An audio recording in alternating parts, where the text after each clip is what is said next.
Hey guys, I wanted to show you my 1955 Chevy 3100 pickup truck.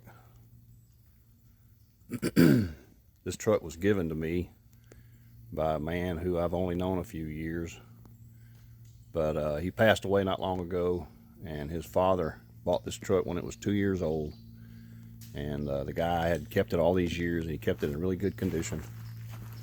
And I offered to buy the truck from him because he was elderly, and he said, "Oh, I can't sell it to you."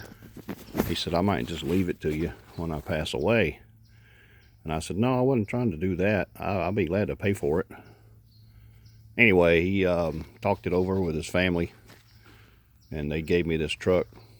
And it's all original, 235 inline 6-cylinder, 3-speed on the column, still has the starter push button in the floor, and Scruffy likes it really well. He don't like to get out of it. He likes to ride in the old truck. But I consider this a survivor truck. It's not really restored. It's been restored, but it's more of a survivor, and I'm so glad to have it.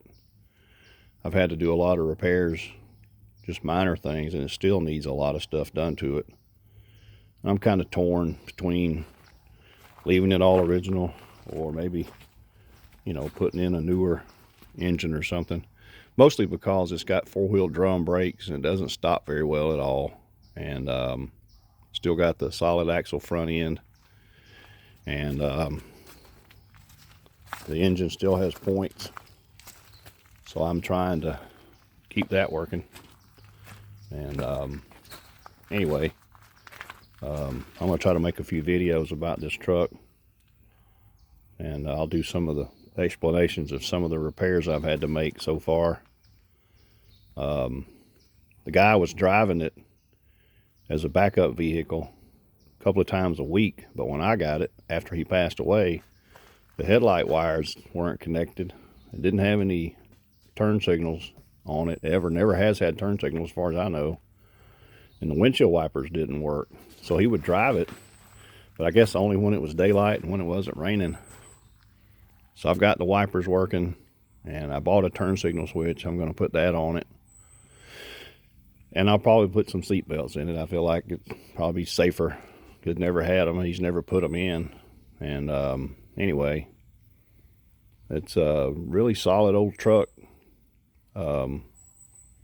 Right now it won't start. There's something going on with the point, so I've got to troubleshoot that again and see if I can figure out, make it run. I drive it every now and then, but when I went to drive it this morning, it didn't want to start. So I'm going to dive into that here and see what's going on with the ignition.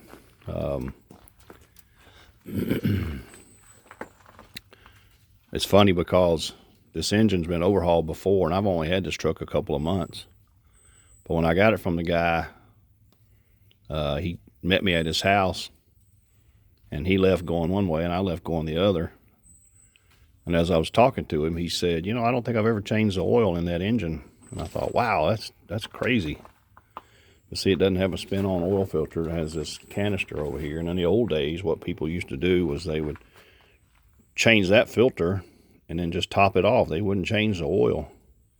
So after I got it from him, I left his house, and about 3 miles up the road, the engine seized up on me. It just stopped running.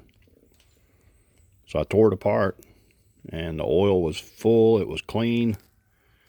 And it didn't spin a rod bearing, but it just stopped turning on the very back main journal. While I had it apart, I could see that the pistons had 60 over, so they've been bored. The number one cylinder's been sleeved before, and the crankshaft's been turned 20 thousandths. And so, not knowing if I was going to keep it 6-cylinder and not knowing what else might be wrong with it, I thought, well, I'll get the parts and fix it back running and see what happens. So I reused the rings and the rod bearings because they appeared to have very low miles on them. But I bought new 20 over main bearings. And when I ordered the bearings, it had online on Rock Auto, that you might need this shim kit for these bearings. And I thought, you know, I've been a mechanic for 40 years. I've never had to shim bearings before, so I didn't order the shim kit. So I polished the crank and I checked it and I started putting it together, and I used plastic gauge to make sure the clearance was right. And it was too tight. There was no clearance. So I started thinking about the shims. I didn't have any. So I measured it with the plastic gauge and it showed 0 clearance. So I happened to have in my trash can a Monster energy drink can, and I measured it and I cut a couple of shims and I put it on that one main bearing cap and I tested it with plastic gauge and it showed 3/1000ths clearance. And I thought, no way. So I cut 4 sets of shims, 2 for each main cap, put it all together, and put it back together and drove it, and it runs great. It's got 40-pound oil pressure and doesn't smoke, it doesn't rattle or anything. It ticks because it's a solid lifter cam. But anyway, I kind of laughed because of the whole shim thing, and I'll probably eventually put a V8 or something different in it. I hate to change it, but it's just not practical like it is. It doesn't stop well, it doesn't steer good, it's just a lot of issues. So for now, it's back running other than the points problem, and I plan on getting it running probably today on Saturday and see if I can figure out what other little things to do. I've got 2 new universal joints that just came in for it. It's got a little vibration. And then I ordered a carburetor kit because it leaks gas at the carburetor. And then I have a turn signal switch that I plan on putting in. I got to wire it up. You have to run the brake light switch wire to the turn signal switch before you run it to the rear blinkers. So anyways, that's all on the agenda. Plus clean it. It's still dirty from where I've just been busy and haven't cleaned it. But stay tuned and check back, see the progress of the old 55 Chevy truck. I'm calling it Homer because the guy that gave it to me, his father's name was Homer, and it was his truck. And anyway, check back and see.